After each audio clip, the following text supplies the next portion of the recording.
Видях я някъде в бара, направо се разплаках. В този миг реших и срам не срам, пред входа я причаках. Цвете подарих и със звезда я сравних. Тя стъпка цветето и сплюго, почувствах се прецакан.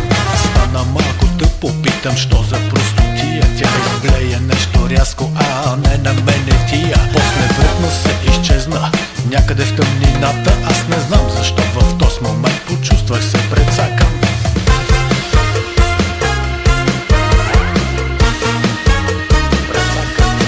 Потърсих друга с очи, огледах се и ето, видях я с благодарност. Аз погледнах към небето, дава ми знаки после пак защо да ходи сама. Тя ми хвърли мръсен поглед, злобно вирна глава.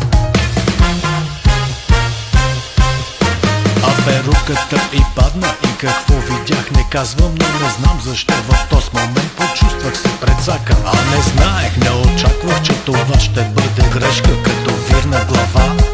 Получи се тънка смешка, бързо се обърнах, аз изчупих си краката. Да бягам, да падам, да ставам и пак да бягам. Тази вечер ме връзва, но аз пък не съм разплакан. Не знам защо, обаче пак почувствах се прецакан.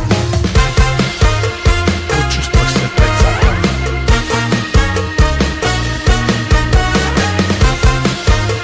Почувствах се прецакан.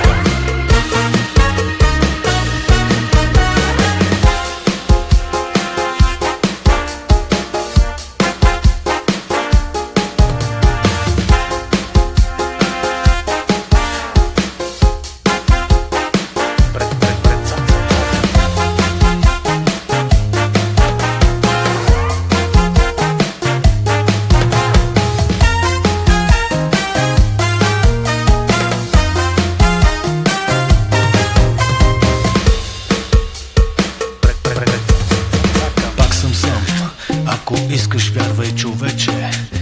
Оказа се страхотна тази вечер, защото мъдрите хора му казват от трънта на глок. Но да търсиш нещо по-така, нали не е порок. Затова следващата гледам в тъмнината приближава. Но тъмницата не скри от мен това, което точно става. Нещо беше пила, ходеше на зигзаг горката и подпираше с ръце, защото ме ги са май краката. Направи нещо гадно на земята и не знам какво ми стана, но почувствах се прецакан.